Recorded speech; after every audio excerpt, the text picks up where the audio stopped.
On today's World Insight, Iran nuclear deal talks on pause. What will it take to keep the Vienna negotiations back on track?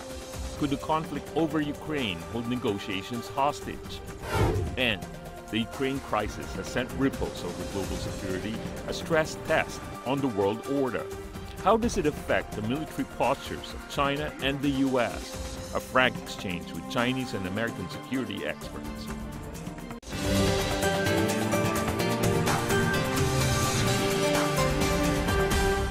Here's our host, Tian Wei.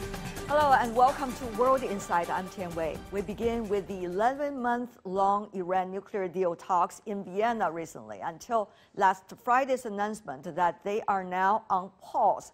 According to European Union Foreign Policy Chief Josep Borrell, a pause is needed over what he called external factors. On Saturday, Russian Foreign Minister Sergei Lavrov sought U.S. guarantees that sanctions on Russia over the Ukraine conflict should have little effect on Russia's trade with Iran. But the U.S. thumbed down such a demand.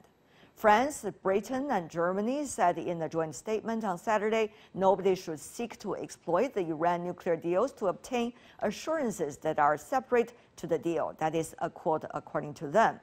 Iran and the U.S. did say they are willing to overcome hurdles to a final agreement, but will they?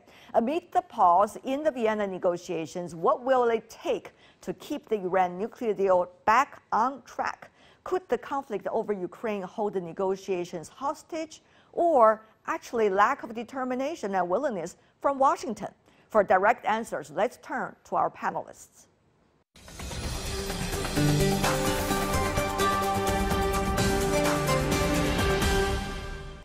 I'm joined in Tehran, Mohammad Marandi, professor at Tehran University.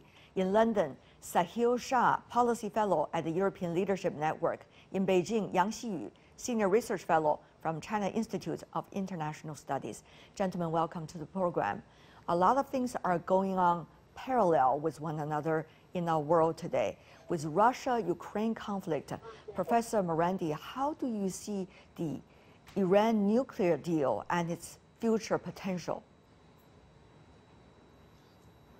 Well, it is an important deal, and I must point out that the two countries that helped the most to bring us to where we are now are China and Russia. Of course, recently the Russians have made demands to the United States which can create complications, which the Iranians are working to solve. But if the nuclear deal is ultimately revived, I think that can play an important role for regional stability. And the intrusive inspections that the IAEA carried out in Iran for years, since the signing of the nuclear deal, before Trump tore it, and then later on when the Iranians decreased their presence in the country, proved that the Iranian nuclear program was completely peaceful. We have to keep in mind that until recently, when the Iranians decreased their commitments to the IAEA because of US and European actions, the Iranians had the most intrusive inspections regime in the world for years. So if it is revived, I think it is a good sign, especially under these circumstances that we have in Europe. Under the circumstances, very complex circumstances, Mr. Shah, tell me more about, from the Europeans' perspective, how willing are the Europeans now ready to sign this deal? After all, earlier it was the U.S. withdrawal from the deal that has made a lot of things much more complicated until today. Absolutely. Well, it should be noted that the European Union is the coordinator of the JCPOA and has been coordinating the negotiations over the last 11 months. The EU has really held the pen on this and has been doing a lot of shuttle diplomacy back and forth between the US, Iran, and also amongst the other countries that sit around the table at the Joint Commission. It's extremely important to Europe that the JCPOA is revived as soon as possible. I think the Europeans, here emotions are high over Russia's invasion of Ukraine, and having another transatlantic security threat, such as Iran's growing nuclear program, is just something that isn't acceptable to them. And because they've come so far and really reached a text which only has a few items still in brackets left to negotiate, which are actually really up to now just the US and Iran to finalize, Russia's latest curveball of asking for demands related to its trade and relationship with Iran and its ability to cooperate with Iran in multiple ways is indeed shocking, and the reason why everybody has gone on a break right now. At this point, we are looking at things with a totally different angle now. Huge geopolitical changes and shifts, including the latest Russia-Ukraine conflict. So, Professor Yang, how do you see the urgency of parties to come together at this point? It's a very good question. I think China shared with the European Union that it should be revive the deal, Iran nuclear deal as soon as possible, simply because another geopolitical crisis has been going on. And if the international community failed to deal with the nuclear issue on Iran, then we will face another crisis, a geopolitical crisis terribly. Therefore, now we need to make a joint efforts to revive the Iran nuclear deal with all means, and of course with all flexibilities from all the parties. Now, here's an interesting thing, Professor Morandi, that if you look at the Western media, it seems to shape things as if it was the Russians' demand now during the time of Russia and Ukraine conflict that has led to the collapse of the current progress of the Iran nuclear deal. However, if you look at the Russian media, the party would say it is merely the U.S. reluctance to cooperate at this point and using the conflict as an excuse for not moving forward that has dragged everything down. Now, Professor Morandi, as a party, one of the most important two parties, I guess, within this JCPOA, tell me more about your thoughts on these very different perspectives or framing. Well, I would like to make a distinction between Enrique Mora, the EU coordinator, and the E3. The E3 has played a very negative and destructive role throughout, and they've been dragging their feet along with Americans like children for 3 months, actually for 11 months. And step by step, the Iranians have been forced to take their rights literally out of the mouths of these countries. So these countries, under no circumstances did they want to implement the nuclear deal, the JCPOA that was signed in 2015. The point that is important is that the Americans have still not agreed to the requirements of the Iranians for the deal to go ahead, because the Iranians have said, we want the full implementation of the deal. And so the Americans are still stonewalling on certain issues, and that has nothing to do with Russia. What are these issues? What are these issues?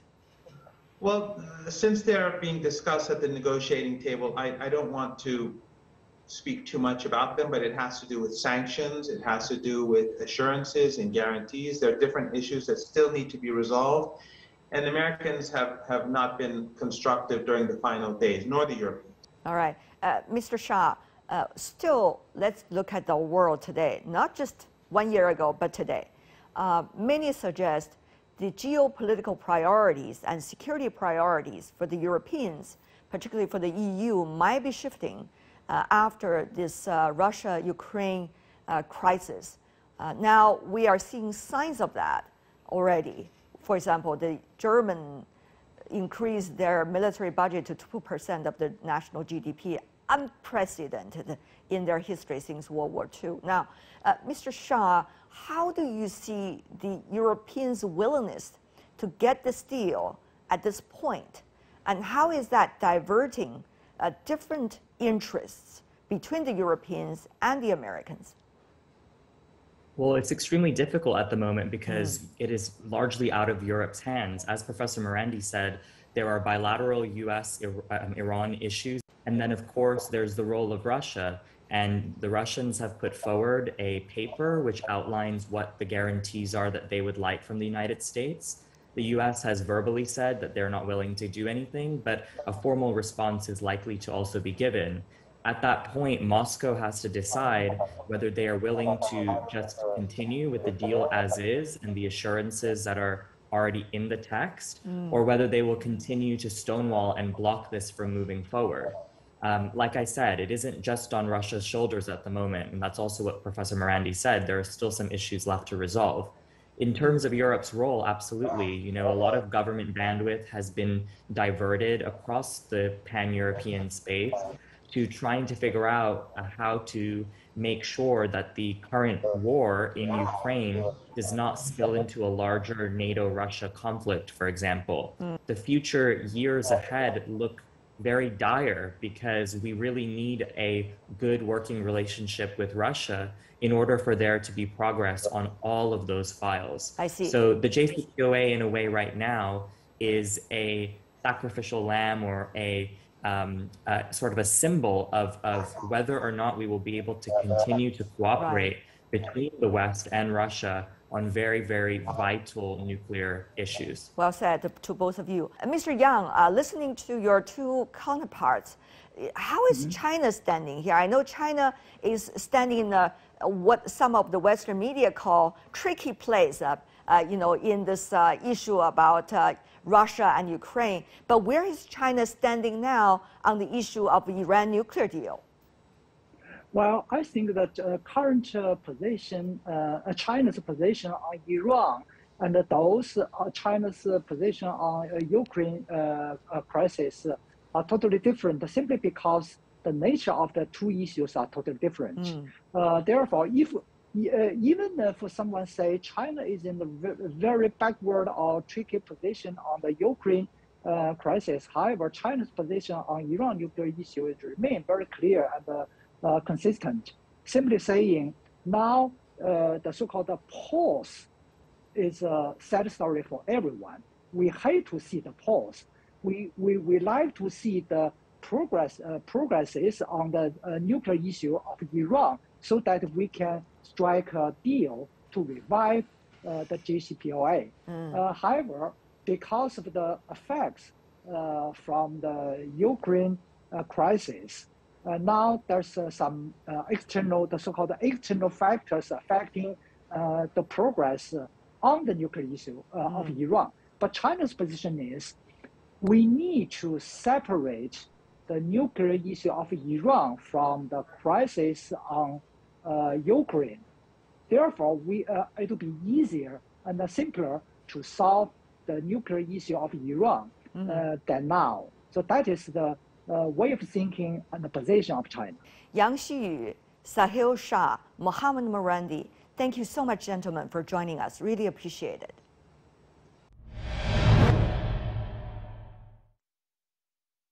And you're watching World Insight. Coming up, the conflict over Ukraine has sent ripple effects all over the global security issues, a stress test on the world order. How does it affect the military postures of China and the U.S.?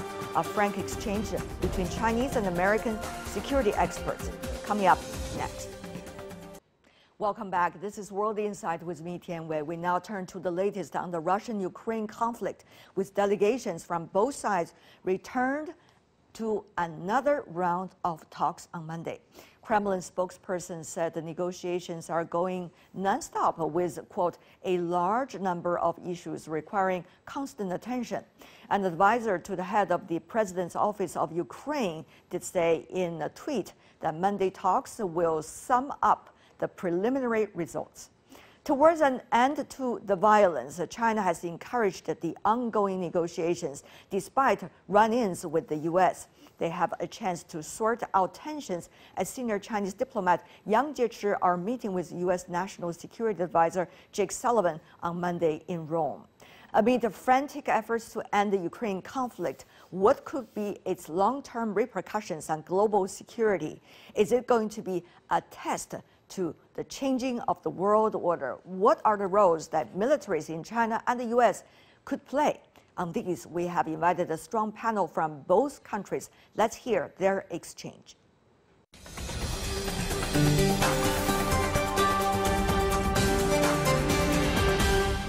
For China-U.S. military ties in Washington, D.C., Michael O'Hanlon, Senior Fellow with the Center for 21st Century Security and Intelligence, Director of the Research for Foreign Policy at the Brookings Institution.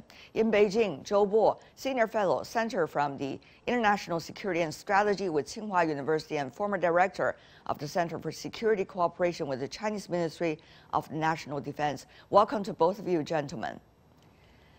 The topic for discussion is very simple, and yet has been discussed for quite some years, whether the China and the U.S. militaries are the stabilizing factors now in the relationship.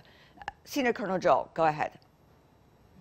Well, people used to talk about how they wish this kind of relationship could become a stabilizer in bilateral relationship. But now I have some doubts about it, given that if we look at the situation in Ukraine, I would argue safely that whatever happens, there is no possibility whatsoever of a war between the American soldiers and the Russian soldiers. But this is not quite the case between China and the United States in China's periphery. I mean, Taiwan Straits or the South China Sea, because of Americans' regular patrolling or flying in these two areas with provocative pose in freedom of navigation. I don't believe it is necessarily a stabilizer, although everybody wish it could become a stabilizer. Actually, the situation is the other way around. Okay. It is becoming more dangerous. Right. Let's go to Mr. O'Hanlon. Whether the China and the U.S. militaries are the stabilizing factors in the relationship. Well, greetings, and it's an honor to be on with my good friend Xiaobo, and thank you for having me on the show. I think that that's a lot to ask of militaries.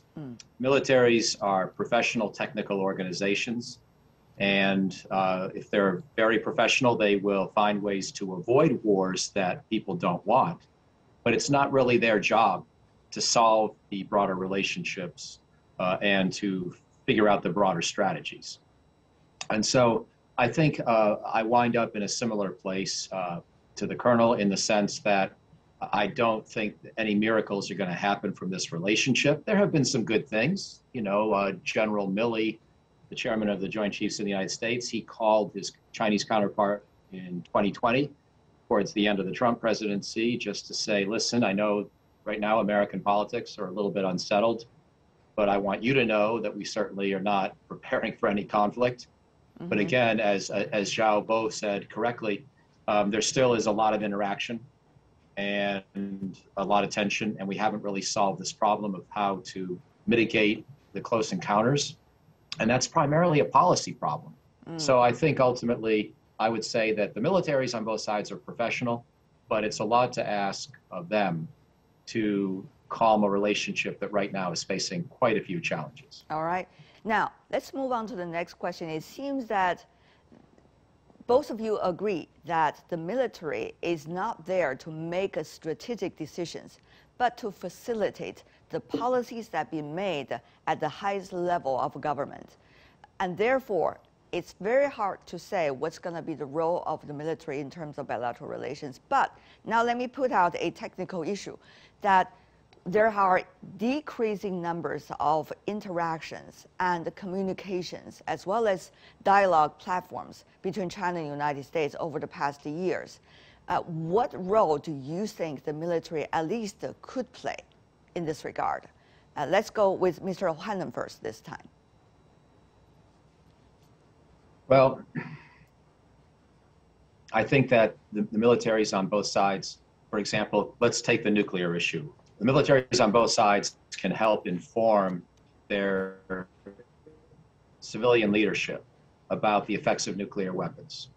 And sometimes civilians, I have to say, I'm a civilian myself, sometimes civilians get crazy ideas about nuclear war, especially in the United States and the Soviet Union during the Cold War. We had all sorts of elaborate plans to use thousands of warheads. And I thought most of these ideas were not very smart. And frankly, in that period of time, I think China had a much better attitude towards nuclear weapons, much more of a minimalist attitude.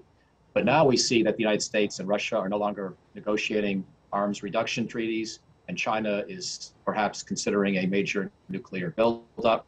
And we're going to need a new framework for how to think about arms control so we don't waste a lot of money and create more danger by having a three-way nuclear arms race. Yeah. And on that issue, I think the militaries can really help inform their own country's civilian leadership about the effects of nuclear weapons. Well, just now, Michael talked about the nuclear issue. That is very interesting because recently there was indeed a report talking about how China haven't made up its mind to drastically increase its nuclear warheads by 2030 to quadruple its nuclear warheads.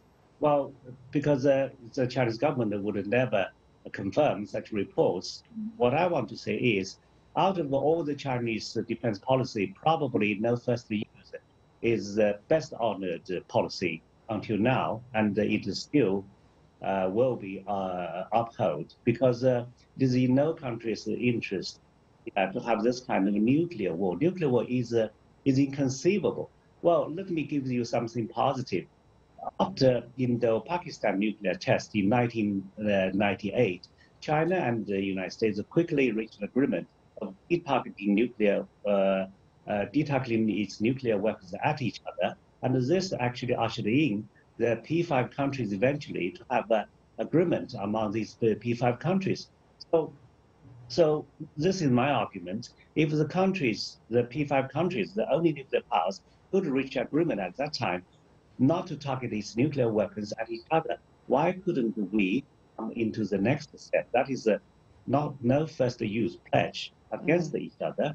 Well, some people say the non-targeting could not be verified, but it's precisely because it's not verifiable, therefore it is possible. But by making such a pledge, you actually make yourself a hostage to international opinion, your own international responsibilities.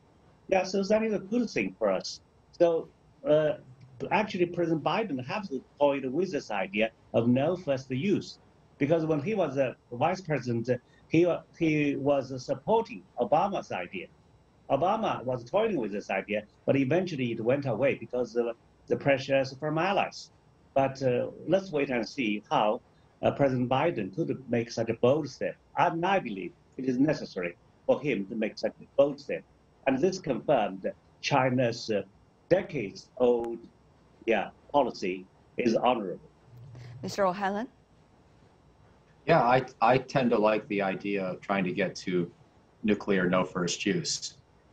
And I think maybe China and the United States are ready for it. You know, there's some concern that Vladimir Putin's been talking a lot about using nuclear weapons to quickly change the course of a conventional war and escalate to de-escalate is the phrase people are employing. So the Russians are, in the last few years, talking a lot about using nuclear weapons more, and that makes it harder to have this conversation with them. So maybe we start with the United States and China. And I like the idea of trying to make sure that we never bring nuclear weapons into a conventional conflict. Obviously, I don't want the conventional conflict either, but I think I would rather see it limited, even if one side or the other lost that war and had to accept an outcome they didn't want in a limited conventional conflict, rather than escalate to a nuclear exchange.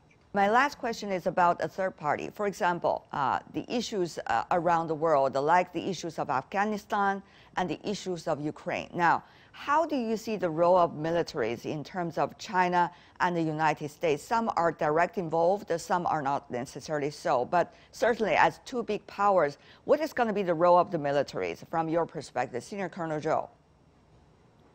Well, China's military role overseas so far is all humanitarian, and I hope China will keep on this policy just to send its soldiers involved overseas for peaceful purposes on humanitarian missions. So be it counter-piracy, be it peacekeeping, or be it disaster relief, they are all invariably in nature.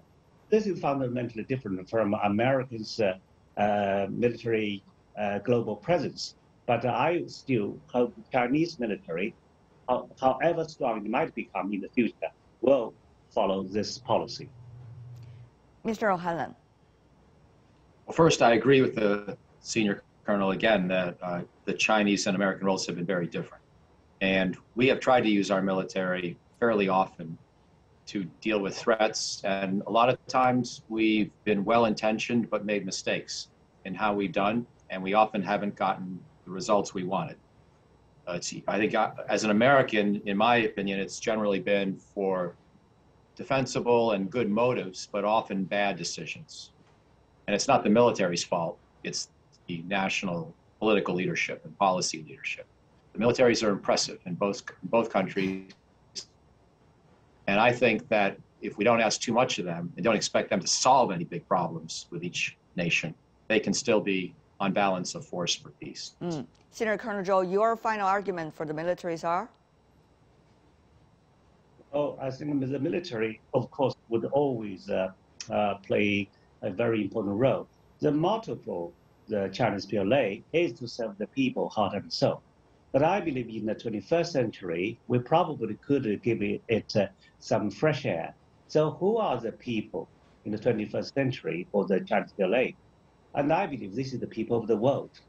So Chinese PLA should serve the people, heart and soul. But the people is the people of the world. But we should serve them with humanitarian aid rather than policing the world.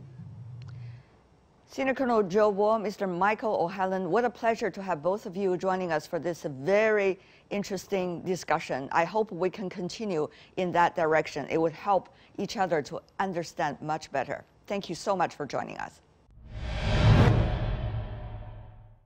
And that's all the time we have for today. If you'd like to know more, search World Insight or check out our YouTube channel. Follow us on Twitter and Facebook. I'm Tian Wei. On behalf of my team, thanks for being with us. Bye for now.